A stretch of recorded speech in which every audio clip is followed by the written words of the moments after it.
Hello दोस्तों। तो जैसा कि पिछली क्लास में हम लोगों ने आर परिपथ देखा था, एल परिपथ देखा और सी परिपथ देखा। उसी प्रकार से इसी क्रम में हम लोग नेक्स्ट क्वेश्चन की तरफ बढ़ते हैं, जो कि 100% बहुत ही इम्पोर्टेंट क्वेश्चन है, जिसका नाम है एल आर परिपथ। एल आर परिपथ क्या होता है?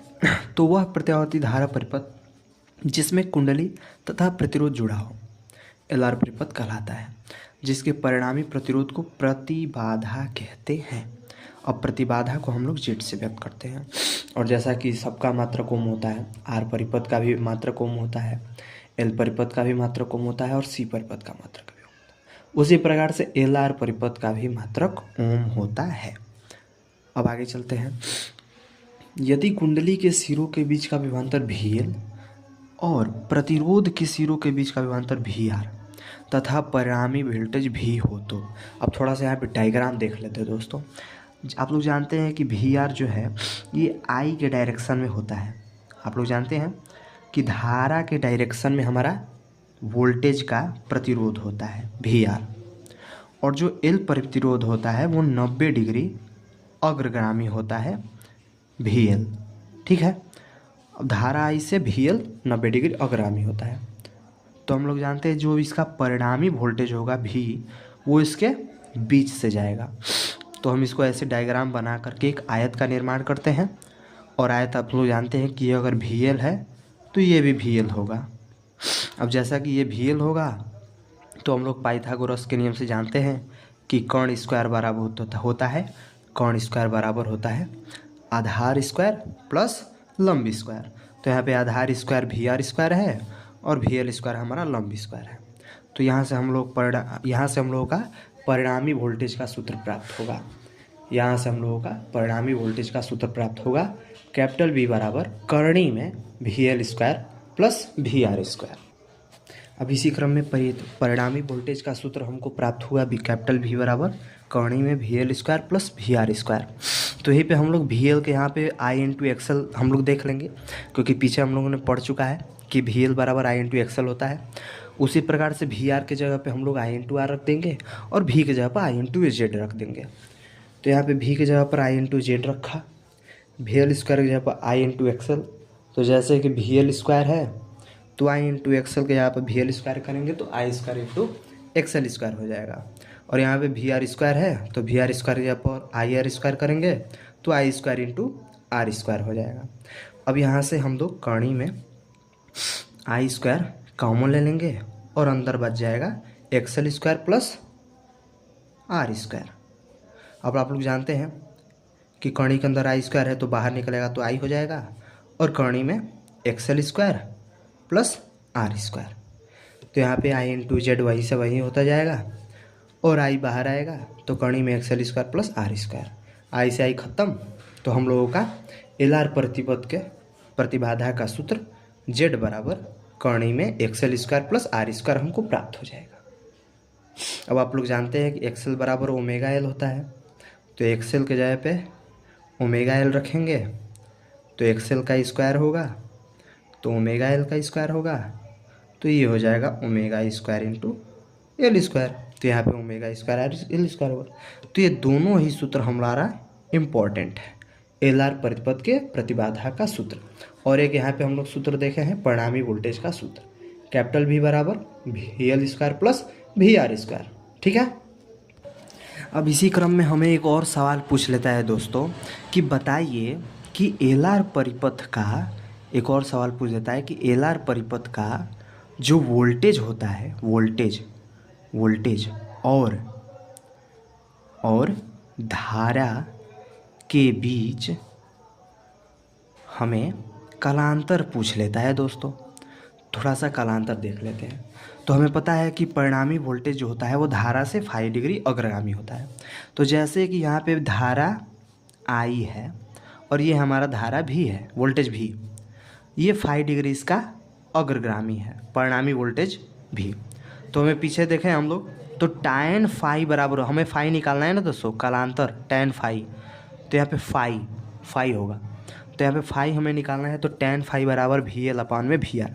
तो tan पाई हमारा वी एल बटा में वी आर कैसे होगा, तो हम लोग जानते हैं कि tan थीटा बराबर होता है लंब बटा में आधार।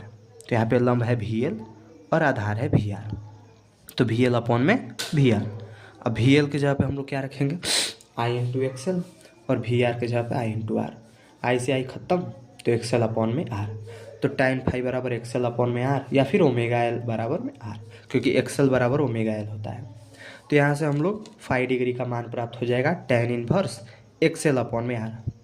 ये tan इनवर्स क्यों है, क्योंकि आप लोग जानते हैं कि अगर tan थीटा बराबर कोई x है तो हम उसे tan इनवर्स x बराबर थीटा लिख सकते हैं, आप लोग जानते हैं।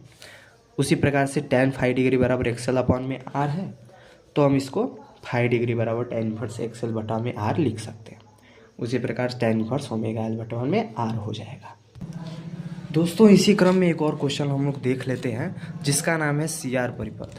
ठीक है, पूछता है कि CR परिपथ किसे कहते हैं, थोड़ा सा उसको व्यक्त कीजिए।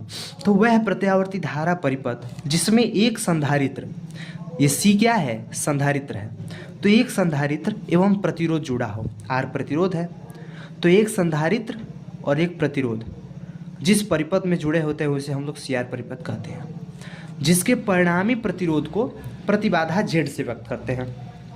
दोस्तों कोई भी परिपथ हो उसका प्रतिबाधा हम लोग Z से ही व्यक्त करते हैं, जिसका मात्रक ओम होता है।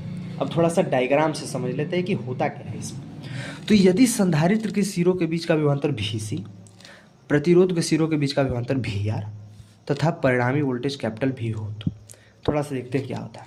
अब यहाँ से सिंपल सा एक चित्र है जिसमें हम लोग अल्टरनेटिव करंट बाहर आ देते हैं। यहाँ पे एक संधारित्र जोड़ दिए हैं और यहाँ पे एक कैपिटल R प्रतिरोध जोड़ दिए हैं। इसमें क्या होता है कि जो धारा I चलती है, ये धारा I x अक्ष के दिशा में, उसी के दिशा में VR होता है। लेकिन जो हम लोगों का संधारित्र के सिरों का बीच का विभवांतर VC है, वो भी इसका पश्चगामी होता है 90 अंश पश्चगामी होता है VC। तो इसका परिणामी विभवांतर जो होगा वो फाई डिग्री पश्चगामी होगा। अब थोड़ा सा इसको आयत बना लेते हैं हम लोग। अब आप लोग जानते हैं कि ये VC है तो ये भी VC होगा। अब ये कर्ण बन गया, तो कर्ण वर्ग बराबर लंब वर्ग धन आधार वर्ग। तो यहीं से परिणामी वोल्टेज का सूत्र निकलता है कैपिटल V बराबर कर्णी में VC square plus VR square. ठीक है, यहाँ पे हम लोगों का कर्ण बन गया है VR स्क्वायर बराबर VC square plus VR square. तो यहाँ पे V स्क्वायर उधर जाएगा, तो कर्णी में कैपिटल V बराबर VC square plus VR square हो जाएगा। तो ये एक इम्पोर्टेंट सूत्र हमको मिल गया, परिणामी वोल्टेज का सूत्र। किसके लिए, CR परिपथ के लिए। अब हम लोग देखते हैं कि चूँकि थोड़ा सा हम लोग VC का मान IXC रख देते हैं और VR का मान आप लोग जानते हैं I इंटू R होता है, और कैपिटल V जो परिणामी वोल्टेज है उसका भी मान I इंटू Z होता है, मान रख देते हैं। तो कैपिटल V की जगह पर I इंटू Z, VC की जगह पर I into XC whole square होगा I square into XC square. VR square है, VR की जगह पर I इंटू R, तो I square into R square. आप लोग पीछे देखें कि I स्क्वायर कॉमन लेंगे तो कोणी के बाहर केवल कर I निकलेगा और ये I इस I से कट जाएगा। तो हमारा जो कैपिटल Z का मान निकलेगा, परिणामी प्रतिबाधा, वो यहाँ पे निकल कर आ जाएगा कैपिटल Z बराबर कर्णी में XC square plus R square. और जैसे ही हम लोग XC के जगह पे 1 में omega square into C square रखेंगे, इसका मान ये आ जाएगा। तो ये क्या है दोस्तों, ये CR प्रतिपथ के प्रतिबाधा का सूत्र है, बहुत ही इम्पोर्टेंट। अब आप लोग पीछे देखें डायग्राम में कि जो परिणामी वोल्टेज है वो धारा से फाई डिग्री पश्चगामी है। तो यहीं से एक सूत्र बन जाएगा कि tan फाई बराबर VC अपॉन में VR। VC अपॉन में VR कैसे, यहाँ से आप लोगों ने देखा कि यहाँ पे कैपिटल V जो है फाई डिग्री, ये tan फाई है। तो जैसे यहाँ पे हम लोग थीटा मानेंगे, tan थीटा बराबर लंब बटे कर्ण, आधार। तो लंब हो जाएगा VC और आधार हो जाएगा VR। तो यहीं से हम लोग का tan फाई बराबर VC अपॉन में VR हो जाए। तो यहाँ पे tan फाई बराबर VC अपॉन में VR रखेंगे और VC की जगह पर I इंटू XC और VR जगह पे I इंटू R। I से I खत्म, XC अपॉन में R। अब XC के जगह पे 1 अपॉन में ओमेगा C और R तो यहाँ पे है ही। तो उसी प्रकार से जैसे आप लोगों ने देखा कि tan थीटा बराबर x, तो tan इन्वर्स x बराबर थीटा। तो उसी प्रकार से tan फाई बराबर XC अपॉन में R, तो यहाँ पे फाई बराबर tan इन्वर्स XC अपॉन में R। तो हम लोगों ने देख लिया R परिपथ, L परिपथ, C परिपथ, LC परिपथ। अभी देखेंगे हम लोग, ठीक है। तो अभी क्या देखे हम लोग, LR देख लिए और CR देख लिए। अब थोड़ा सा LC परिपथ देख लेते हैं। आइए दोस्तों देख लेते हैं हम लोग एक इम्पॉर्टेंट क्वेश्चन। LC परिपथ वह है प्रत्यावर्ती धारा परिपथ जिसमें कुंडली तथा संधारित्र जुड़ा हो, LC परिपथ कहलाता है। L क्या है, कुंडली, C क्या है, संधारित्र। तो एक कुंडली एक संधारित्र जिस परिपथ में जुड़े होते हैं उसे LC परिपथ कहते हैं। उसी प्रकार से इसके परिणामी प्रतिरोध को प्रतिबाधा Z से व्यक्त करते हैं और इसका मात्रक ओम होता है। यदि कुंडली के सिरों के बीच का विभवांतर VL तथा संधारित्र के सिरों के बीच का विभवांतर VC तथा परिणामी वोल्टेज कैपिटल V हो तो देख लेते हैं हम लोग। आप लोगों ने पीछे देखा कि धारा I जो होती है वो X अक्ष के समानांतर होती है और जो VL होता है वो 90 डिग्री अग्रगामी है और जो VC होता है वो 90 डिग्री पश्चगामी होता है। तो VL ऊपर जा रहा है और VC नीचे जा रहा है।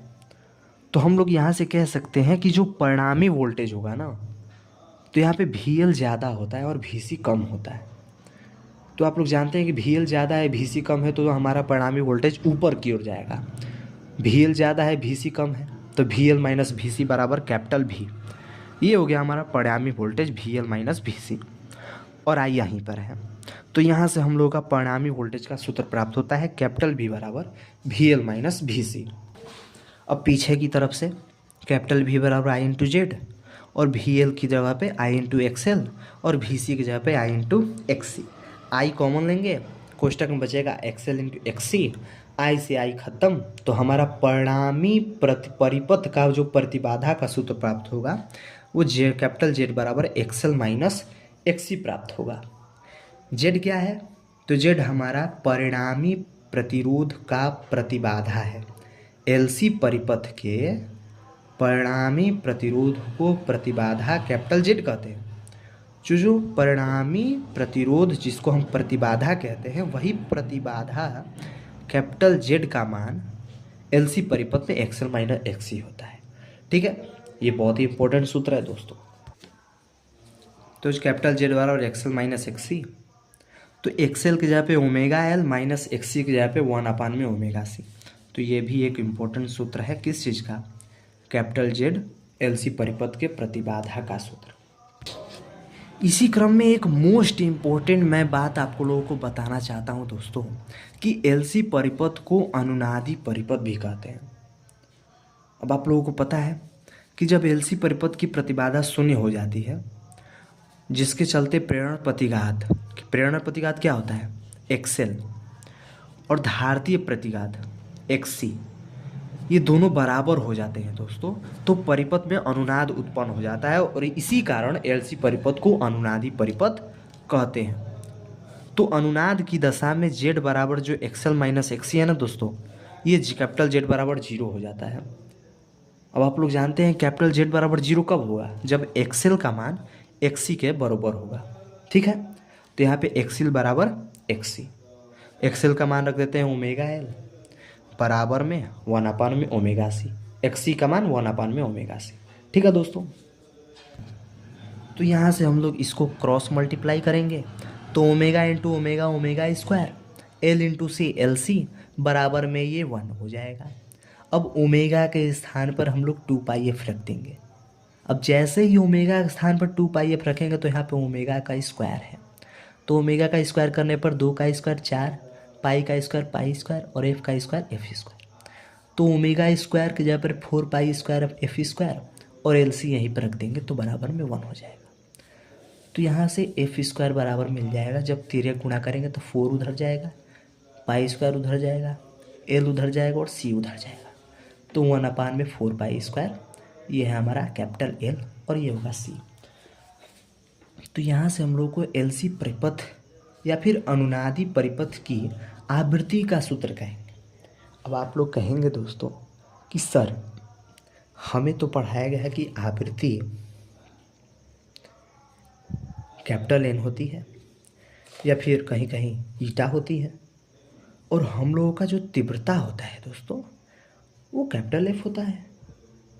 लेकिन नहीं, यहाँ पर हम लोगों को आवृत्ति कैपिटल एफ से व्यक्त करना है। तो आवृत्ति कैपिटल एफ बराबर 1/2 पाई एफ कौणी में एल सी। ठीक है दोस्तों। अब आप लोग कहेंगे ये कहाँ से है? अरे भाई एफ स्क्वायर है, स्क्वायर उस पलटा जाएगा, तो कैपिटल एफ बराबर 1/कौणी में 4 पाई स्क्वायर एल सी होगा।